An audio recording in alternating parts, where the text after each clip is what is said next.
कि इतिहास में ये जो बदलाव है ये कितना ज़रूरी था। लोग कह रहे हैं कि अब वाला इतिहास सही है।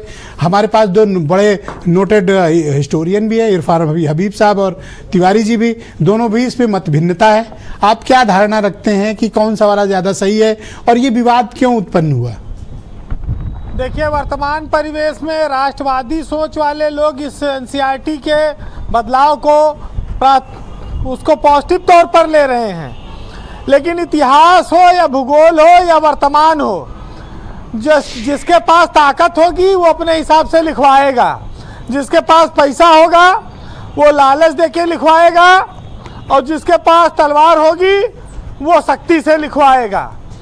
और राग दरबारी ये लिखी जाती रही है और लिखी जाती रहेंगी, इसमें कोई नई बात नहीं है।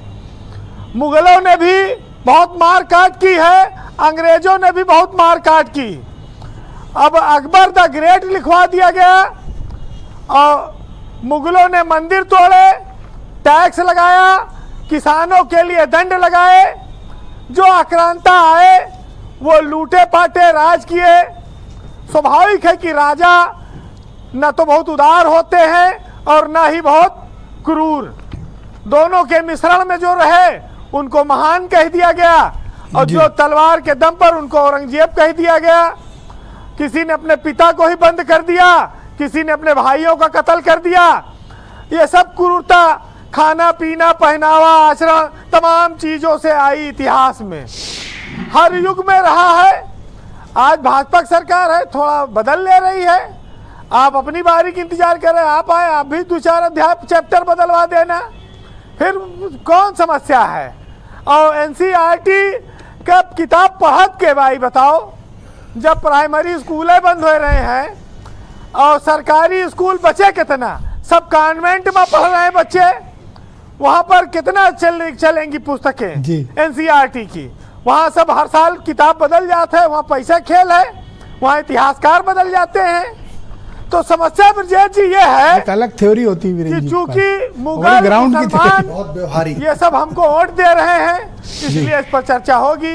अभी अंग्रेज और जनरल डायर और माउंट बेटन और फलाना लेडी अभी ये वोट नहीं दे रही हैं, इसलिए अभी इन पर चर्चा ज्यादा नहीं होगी। राजा युद्ध लड़ेगा, सजा देगा, मारकाट करेगा, इनाम भी देगा, इसमें कोई नई बात नहीं है। एक हम लोग इतिहास में पढ़ते थे, सबसे बड़ी सड़क इस देश में किसने बनाई, तो वो भी मुगलों जमाने में बनी। फिर अटल बिहारी वाजपेयी आए, उन्होंने बनाई, स्वर्णिम चतुर्भुज योजना चलाई। दुनिया आदमी का नाम सड़क बनाने में मशहूर हुआ और ये भी इतिहास है।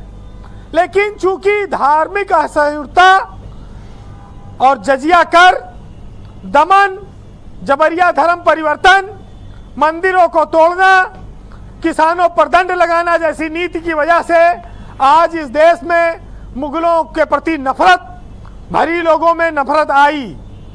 और ठीक है, कोई जो आक्रांता है उसको महिमा मंडन नहीं होना चाहिए, इस बात पर हर व्यक्ति सहमत है ब्रजेश जी, हम लोग भी सहमत हैं, इसको हम लोग अलग नहीं मानते हैं। लेकिन जी बीरन जी, चोल, चालुक्य, पल्लव, मुगल तो 200 साल रहे, वो तो 2-2 साल राज के एक एक लोग। अरे उनकी तो बड़ी ग्रेट हिस्ट्री है, साउथ के इन राजाओं की, किंग्स की तो हिस्ट्री बड़ी ग्रेट रही है।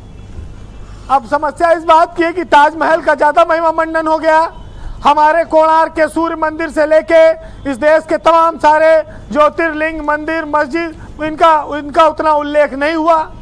तो ये भी होना चाहिए। इतिहास को देखिए, आप इतिहास को पिक्चर से समझो, जैसे पिक्चर में कहीं ठाकुर बलात्कारी, गुंडा, बंदूक धरे, पूरा जनता को रौंदने वाला पिक्चरों में दिखाया ठाकुर एक अत्याचारी माना जाता है, फिल्मों में बताया गया ठाकुर अत्याचारी होता है। हाँ, ठाकुर अत्याचार से पूरा गांव परेशान। हाँ। और फिल्म में नाम के कमाइश सलमान खान, शाहरुख खान, आमिर खान और दिलीप कुमार, तो ये सब क्या है, यही सिस्टम है, समझ लो। और क्या इतिहास लिखा है मान, इससे ज्यादा क्या माना जाएगा। सही है, ठीक है, कंक्लूड करेंगे बीरन जी। आप आज शानदार मुनव्वर राना का शेर सुनिए, ये भी आज मुगल कालीन मामला है। यह है कि ये अलग बात है कि खामोश खड़े रहते हैं, फिर भी जो लोग बड़े हैं वो बड़े रहते हैं। और ऐसे दरवेशों से मिलता है सजरा हमारा कि जिनके कदमों में कई ताज पड़े रहते हैं, और खुदा का शुक्र अदा कर कि खुश नसीब है तू, और तुझे उठाना पड़ा गमे हयात का बोझ, और हमारे हाथ में एक हल्का सा कलम है, बस हमारे कांधों पर है सारी कायनात का बोझ। गमे हयात, कितना कठिन शब्द वीरेंद्र जी बोलते हैं। बहुत शुक्रिया आपका, धन्यवाद हमारे साथ जुड़ने के लिए। ग्राउंड जीरो से लोगों की ओपिनियन, फीडबैक और